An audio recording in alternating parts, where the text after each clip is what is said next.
나는 내가 빛나는 별인 줄 알았어요. 한 번도 의심한 적 없었죠. 자, 만나서 반갑습니다. 학생 여러분. 오늘 시간에는 여러분들 그 40페이지 됐습니까? 예. 40페이지 보게 되면 23번에서 26번 지문에, 그죠? 예. 자, 첫 번째, 가의 서준 선생 작품, 나의 어떻게 한다고요? 그렇지. 바로 김혜순의 작품, 이렇게 되어 있습니다. 자, 먼저 시간에는 여러분들에게 뭐, 서준 선생의, 그죠? 예. 바로 꽃밭의 독백이라고 하는 작품 됐습니까? 예. 이 작품 보고 가도록 하겠습니다. 뭐, 이 작품은 실질적으로 EBS에 연계되어 있는 작품은 아닙니다. 예. 그냥 우리가 흔히 말하는 작가 연계 정도 보면 된다라는 거죠. 그래서 EBS 교재에는 여러분 수능 완성에 바로 이 서준수 선생의 뭐가 들어가 있느냐라고 했을 때에 자화상이라고 하는 작품이 들어가 있죠. 됐습니까? 예. 제일 처음에 어떻게 시작하죠? 내 애비는 종이었다. 이렇게 시작하는 작품 있잖아요. 그죠? 예. 그런데 이것도 제가 아마 여러분들 그 서준수 선생의 자화상이라는 작품은 저의 또 다른 강의 그 동영상에 보게 되면 다 실려 있습니다. 예. 그래서 그거 여러분들 반드시 좀 볼 수 있도록 해줘요. 구독, 알람, 좋아요. 됐습니까? 뭐, 그건 당연한 거고요. 자, 뭐, 그걸 떠나서, 그죠? 예. 거기에도 제가 설명해 드렸지만, 이 전son 선생은 여러분들이 좀 알아야 되는 작가 중에 한 명이다라고 보시면 돼요. 1930년대 우리가 여러 시그룹이 있는데, 그 중에 첫 번째 시그룹이 바로 순수시파라고 그려지는 시그룹이 있습니다. 근데 이 순수시파는 실적으로 시의 음악성을 강조했다라고 보시면 돼요. 자, 거기에다가 두 번째 나온 시그룹이 바로 주지주의시 계열이라고 얘기합니다. 근데 주지주의시 계열은 다른 사람보다도 김광균이 존재한다라는 것은 여러분 반드시 알아주기 바라고요. 예, 이건 제가 나중에 또 설명해 드리는데, 이제 근데 세 번째 나온 시그룹이 바로 뭐냐라고 한다 그러면 이런 식으로 얘기해요. 시라고 하는 것이 어떻게 음악성을 강조하느냐, 바로 순수시파에 대한 비판이고요. 또 시라고 하는 것이 어떻게 회화성만을 강조하느냐라고 하는 건 주지주의시 계열에 대한 비판입니다. 그러면 시라고 하는 것은 어떻게 해야 되는데, 바로 인간 생명의 근원을 노래해야 된다라고 일컬어지는, 됐나요? 예, 시그룹이 나옵니다. 거기에 대표적인 인물이 바로 누구냐 하게 되면은 청마 유치환 선생, 그 다음 미당 서정 선생이라고 보시면 돼요. 그래서 청마 유치환 선생의 작품 가운데서 여러분들 들어봤죠? 생명의 서라고 하는 작품 됐습니까? 예. 나의 지식이 독한 회의에 구하지 못하고 내 삶의 애증으로 내 몸을 내 스스로 감당할 수 없을 때 저 머나먼 아라비아의 사막으로 가자라는 작품입니다. 듣니? 예. 뭐라고 했어요? 생명의 서라고 돼 있잖아요. 그죠? 그래서 생명에 대한 글, 생명에 대한 이야기라고 하는 작품이야. 그래서 유치환 선생이 생명의 서라고 하는 작품을 발표하자 바로 비평가들은 이들을, 그죠? 생명파 시인이다라고 이야기했다라는 겁니다. 됐니? 예. 자, 거기 이제 미당선 선생도 처음에 바로 자화상이라고 하는 작품을 통해 가지고 그 자신이 생명파 시인의 일원이다라는 것을 밝혀냈습니다. 됐니? 그런데 미당선 선생은, 그죠? 예. 몇 살까지 살았냐면 92살까지 살았어요. 됐습니까? 예. 그래서 그의 시기를 가지고 단 하나의 생명파 시인의 시기다라고 이야기하기는 곤란합니다.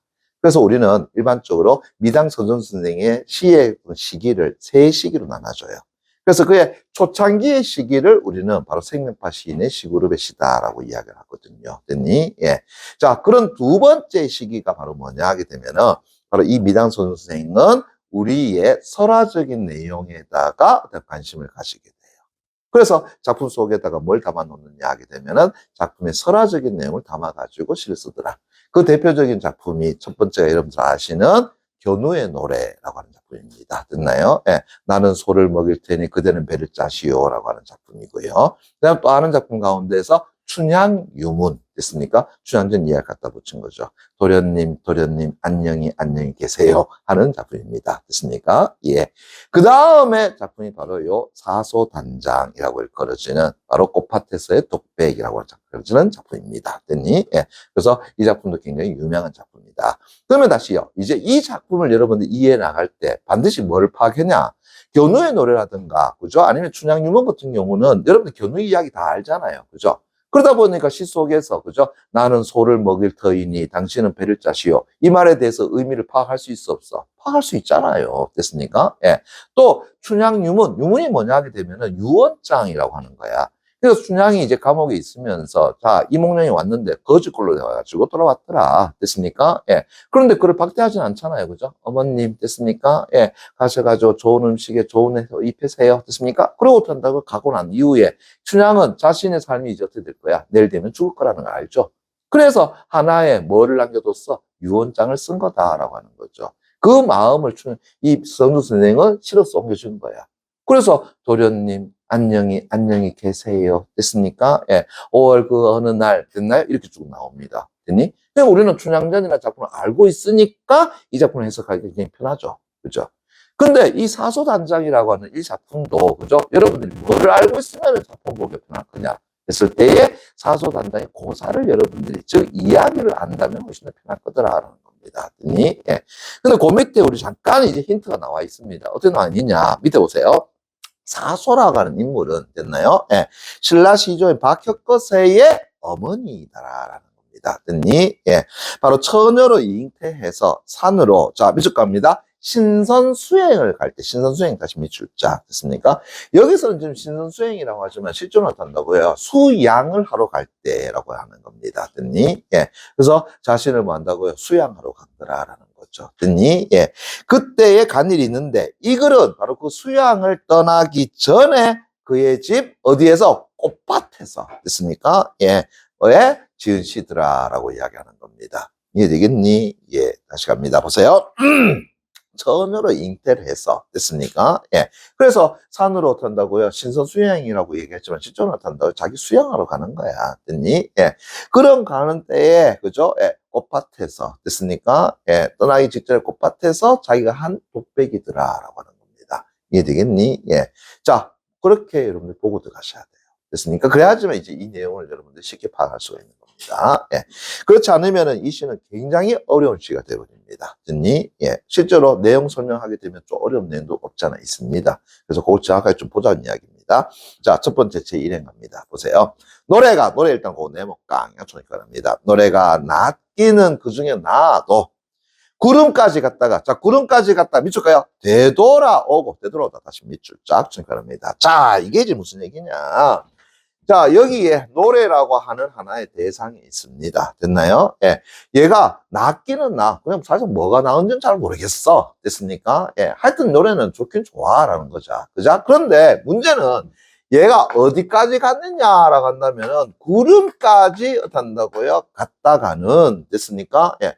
다시 뭐 한다고요? 되돌아오더라라는 겁니다. 됐나요? 예. 되돌아오다라는 거죠. 이해되겠니? 그죠? 예. 그러면은 노래가 갈 수 있는 최대한의 것이 어디까지라고요? 구름까지다라는 것이 돼버리죠. 됐니? 예. 그래서 이때 구름이라고 하는 것은 노래가 갈 수 있는 최대한, 다시 말한다 그러면 하나의 한계에 한다고요? 속한다라는 거죠. 이제 이해되겠니? 예, 됐어요. 그래서 노래는 그 구름을 넘어서서 갈 수가 없어요라고 하는 겁니다. 됐니? 예. 그래서 구름까지가 만다고요. 노래가 닿을 수 있는 최대한의 거리가 된다. 됐습니까? 예. 또 갑니다. 내 발굽을 쳐서 달려간 말은, 말 다시 내볼까? 합니다. 말은 바닷가 다시 밑줄 쫙 쳐놓고요. 가서 멎어버렸다 다시 밑줄 쫙 쳐놓습니다. 그러면은 이 말이라고 하는 존재도 됐습니까? 예. 자, 이제 내 발굽을 통해 가지고 막 뛰쳐나갔다. 됐습니까? 예, 달려나갔습니다. 그런데 결국은 어디까지밖에 가지 못했다고요? 바닷가까지밖에 못 갔더라라는 이야기입니다. 이제 이해되겠니? 바닷가까지밖에 못 갔어. 그리고는 거기서 그냥 뭐 한다고요? 더 나아가지 못하고 멈춰 서버렸더라라고 하는 거죠. 그래서 멈추더라. 됐습니까? 예, 됐니? 그러면 말에게 있어서도 이 바닷가는 또 하나의 뭐가 돼버린다고요?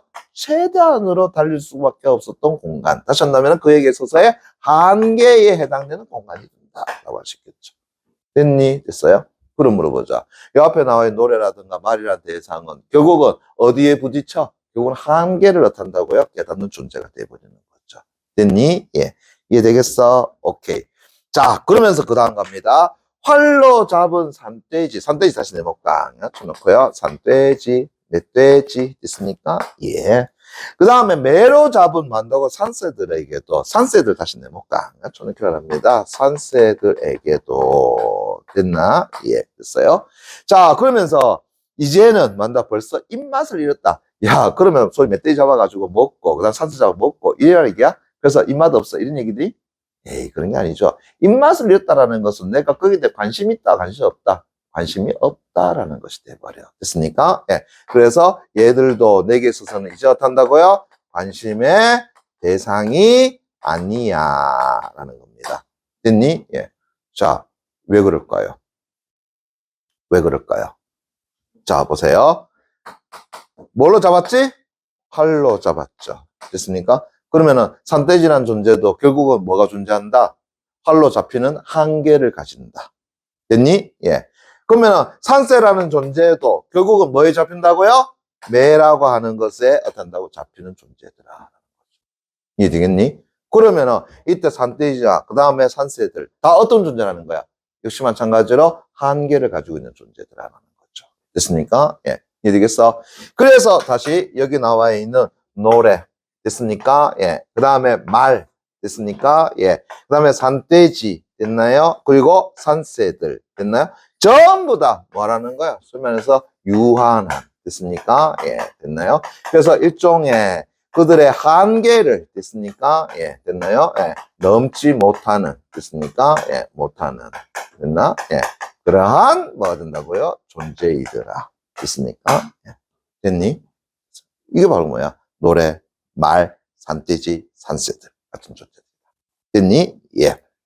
자, 그런 다음에 이제 갑니다. 꽃차, 꽃 다시려고 또 나니까, 여쭤놓고요. 아! 다시 또 나니까, 여쭤놓습니다. Hey, flower! 이렇게 되잖아요. 맞습니까? 예. 그러면 이때 꽃이라고 하는 것은 청자가 말을 건네는 대상 맞아, 맞아? 말을 건네는 대상 맞죠? 됐습니까? 예. 자, 그럼 여기서 물어보자. 이 시는 독백체십니까? 독백체십니까? 아니죠. 그죠? 예. 됐니? 그러니까, 이 사소가, 됐습니까? 예, 꽃밭에서, 됐니? 예, 독백을 한다 하지만, 됐나요? 이때 독백이라고 하는 건 주위에 뭐가 없다라는 거야? 사람이 없다라는 이야기입니다. 그 차원의 독백입니다. 됐니? 그렇지만 그 말의 내용을 따지고 들어가니까, 꽃차, 이렇게 얘기하고 있죠. 됐습니까? 그러면 앞에 있는 누가 꽃을 하나의 청자로 생각하고 청자에게 말을 건네고 있다는 걸 알 수 있지. 됐니? 쏘으면 돼, 안 돼? 쏘면 안 돼. 뭐라고요? 뒤에 설명에서는 된다고요? 꽃밭에서 독백하고 있다 해가지고 여러분들 당연히 독백치 아니에요 라고 할지 모르겠지만 근데 시의 내용을 살펴보게 되면 그게 아니란 말이야. 됐습니까? 예, 꽃차 이렇게 돼 있단 말이야. 됐니? 예, 앞에 청자에게 뭐 하고 있다고요? 말을 건네는 어투입니다. 됐니? 오케이, 그거 정확하게 잡아주세요. 다시 근데 꽃차 아침마다 뭐 한다고 개벽하는 꽃차 다시 몇 줄자 한 번 더 반복이네요. 야 재밌다. 무슨 얘기냐? 야 꽃이라는 존재는 됐습니까? 예, 됐니? 자 아침마다 됐니? 예, 개벽이래요. 자 재밌죠? 자 개벽이란 게 뭐예요? 개벽이란 게 뭐예요? 개라는 건 열개자고 벽이라는 건 하늘이야. 하늘을 연다라는 걸 개벽이라고 이야기한단 말이야. 됐습니까? 예. 이해되겠니? 예. 근데 원래 꽃은 어떻게 한다고? 아침마다 뭐 한다고요? 핀다라는 거잖아요. 근데 그 피는 것을 가지고 뭐라고 얘기했지? 하늘을 여는 거라고 이야기했단 말이야. 됐습니까? 예. 됐니? 그래서 원래적인 측면은 아침마다 피는 꽃차 이렇게 되는 게 정상적이지? 그런데 그 피다라고 하는 것을 뭘로 연결시켰어? 개벽으로 갖다 놨단 말이야. 됐습니까? 그러면 매일 아침마다 뭐 한다고요? 새로이 하늘을 열더라라는 거죠. 됐니? 그럼 물어보자. 유한합니까? 무한합니까? 무한함이잖아요. 이해되겠니? 됐나? 그래서 보세요. 아침마다 됐습니까? 예. 하늘을 매일 열어. 이렇게 되는 거잖아요. 그럼 얘는 유한한 존재야, 무한한 존재야? 얘는 무한한 존재죠. 이해되겠니? 됐어요? 예. 됐죠? 그런데 또 재밌잖아요. 왜 그러면 또 아침마다 피는데 그냥 계속 피어 있으면 안 돼? 이래 돼버리지. 됐니? 그럼 이래 되겠네? 자, 보세요. 꽃은 됐습니까? 피어서는 됐습니까? 예, 피어서는 다시 어떻게 한다고요? 지다 이래 되잖아요. 맞죠? 그럼 다시 요 구절로 본다 그러면은 꽃은 다시요. 무한한 존재야, 유한한 존재야. 유한한 존재죠. 그렇지. 유한한 존재죠. 됐습니까? 그런데 다시 이 행위가 어떻게 한다고요? 매일 일어난다를 따지고 들어가면 뭐가 되지? 무한한 존재의 모습이죠. 됐니? 그게 꽃이 가진 속성이야. 그래서 꽃이 피었다가 어떤 진다라는 측면에서 본다면 얘는 어떤 한계를 가지고 있는 존재야. 즉 유한한 존재야. 그런데 이 꽃은 매일 아침마다 뭐 한다고요? 다시 피는 존재야. 다시 한번 무한한 존재야. 됐습니까? 예. 그러면 이때 꽃이라고 하는 것은 유한함의 속성과 무한함의 속성을 뭐 한다고요? 다 가지고 있는 존재인 것이죠. 그게 꽃이라는 존재인 겁니다. 됐니? 예. 그래서 이제 다시 봅니다. 네가 좋기는 뭐 한다고요? 제일 좋더라. 맞습니까? 예. 이제 다시 갑니다. 그죠? 왜? 노래는 어떤다고? 구름까지 갔다가는 어떤다고요? 되돌아오고. 네 발 달린 마른 발고비를 타고 가더라도 바닷가에서 멈춰버리고. 그죠? 예. 그 다음에 산돼지 활로 잡혀. 산새 매에 잡혀. 그런데 너는 유한한 것처럼 보이는데 어떤다고요? 아침마다 다시 개벽을 해. 됐나요? 무한한 존재. 그럼 어느 것이 제일 좋아? 꽃아, 네가 제일 좋구나. 라고 하는 말이 나오는 거죠. 이제 이해됐니요? 오케이. 그 다음 갑니다. 그래서 물 앞바닥에 얼굴이나 비치는 헤엄도 모르는 아이와 같이 다 했다는 깡 겹쳐놓을 거예요. 그럼 그 앞에 나온 것은 다 뭐가 되는 거지? 보조관념이 되죠. 다시요. 우리 시는 항상 축제자가 보조관념에다가 뭔가 자꾸 태클을 걷어. 됐습니까? 그러면 그 보조관념 앞뒤에 보게 되면 항상 뭐가 존재한다고요? 원관념이 존재하죠. 그러면 다시요. 물 앞바닥에 얼굴이나 비치는 헤엄도 모르는 아이와 같이 원관념 누구는요? 나는 이렇게 되잖아요. 됐습니까? 오호. 그러면은 나라고 하는 존재를 다시 비유해놨는데 한마디로 뭐라고요? 아이라고 비유해놨어. 맞습니까? 예. 됐니? 근데 어떤 아이야? 앞에 보세요. 헤엄도 모르는, 됐습니까? 예. 다시 하면, 헤엄을 어떤다고요? 칠 줄 모르는, 됐습니까? 그런 아이. 됐니? 예. 그러면서 어디에다가 그냥 물앞바닥에, 됐습니까? 예. 물앞바닥. 물앞바닥이란 거 뭘 얘기하는 거예요? 그냥 물 수면. 됐습니까? 예. 거기에다가 그냥 뭐 한다고요? 얼굴이나, 됐습니까? 예. 비춰보는. 됐나요? 예. 그러한 뭐 한다고요? 헤엄을 칠 줄 모르는 아이와 같이. 됐습니까? 예. 그러면 보세요. 너의 닫힌 문에 뭐 한다고요? 기대어 섰을 뿐이다. 맞습니까? 예. 그러면 이제 이게 무슨 얘기냐? 이제 보세요.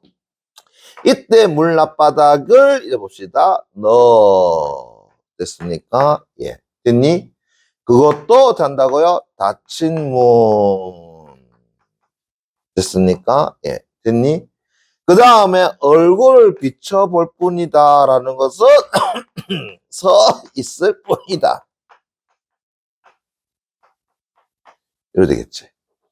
그리고 다시 한다면은 물을 보고는 어떤다고요? 들어가지 않고. 됐습니까? 거기서 어떤다고요? 자기 얼굴만 쳐다보고 있을 뿐이다 라는 거지. 됐니? 예. 다시 한다 그러면 어떤다고요? 너의 그 닫힌 문에 그냥 나는 뭐 한다고 서 있을 뿐이다. 맞죠? 그러면 이제 요게 핵심이 되겠네. 그러면 헤엄칠 줄 모른다. 헤엄칠 줄 모르니까 뭐가 되는 거겠어? 그냥 물 안에 들어가지 못하고 물가에서 물을 바라볼 뿐이라는 거지. 그죠? 예. 그럼 다시요. 헤엄칠 줄 모른다는 것은 나는 방법적인 측면을 알고 있어, 모르고 있어? 몰라. 라고 하는 거죠. 됐니? 그럼 다시요. 너의 닫힌 문에 서 있을 뿐이야. 왜 서 있을 뿐이지? 너로 들어가는 방법을 나는 몰라. 이렇게 되는 거잖아요. 됐니? 예. 그래서 그런 아이와 같아. 됐습니까? 예. 너라는 존재 속으로 든다고요? 들어갈 줄 모르는, 됐습니까? 예. 그러한 나. 됐니? 예. 이 되겠어요? 예. 바로 그 얘기입니다. 그죠? 예. 자, 그래서 결국은, 됐니? 예. 나는, 됐나요? 너라는 존재가 가지고 있는 그 무한함과 유한함에, 됐나요? 그것을 알아보고 싶어. 됐습니까? 예. 탐구해보고 싶어. 근데 나는 뭐라고요? 방법을 모르겠어. 됐습니까? 예. 됐니? 오케이. 그래서 이제 갑니다. 문 열어라. 문 열어라. 다시 밑줄 자. 꽂자. 한 번 더. 문 열어라. 뭐 한다고요? 꽂자. 다시 밑줄 자. 됐습니까? 그럼 물어보자. 이때 문 열어라는 것은 뭐 해달라는 이야기야? 그것을 가르쳐 줘. 됐습니까? 예. 됐니? 어떻게 하면은 너의 닫힌 문 안에 들어가서, 맞습니까? 예. 그러한 것을 어떻다고요? 내가 파악할 수 있겠니? 다시 한번 우리 인간이라는 존재는 어떻다고요? 유한하지만 또 무한한 존재이면서 무한하지만 또 유한한 존재임을, 됐습니까? 이것을 내가 어찌 알 수 있겠니? 됐습니까? 그거는 너 속에 들어가시면 내가 알 수 있는 거 아니야. 다시요. 저 앞에서 수행이라 그랬죠. 수양이라 그랬죠. 그렇지. 바로 이거야. 그가 이 천으로서 잉태하고 난 다음에 산으로 어떻게 한다고요? 수양 간다라는 것은 바로 그런 구도적 자세를 찾아가는 거란 말이야. 됐습니까? 예. 그래서 가기 전에 꽃밭에서 이 이야기를 하는 거죠.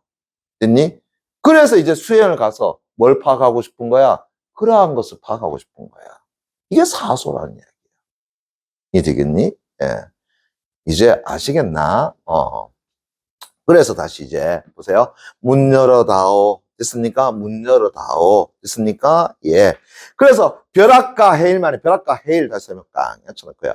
벼락과 해일만이 그 안쪽에 있는 길이라도, 됐습니까? 나는 가겠다, 안 가겠다? 가겠다. 맞죠? 그럼 이때 벼락과 해일은 긍정으로 봐야 되겠니? 부정으로 봐야 되겠니? 부정으로 볼 수밖에 없죠. 됐습니까? 예. 즉, 다시 나에게 시련이나, 그죠? 예. 고난과 같은 것, 즉, 해일과, 됐습니까? 예. 벼락과 같은 것이 어떤다고요? 존재하더라도, 결국은 나는 어떤다고요? 가겠어. 그럼 다시 물어보자. 의지 드러난다, 드러난다라는 거죠.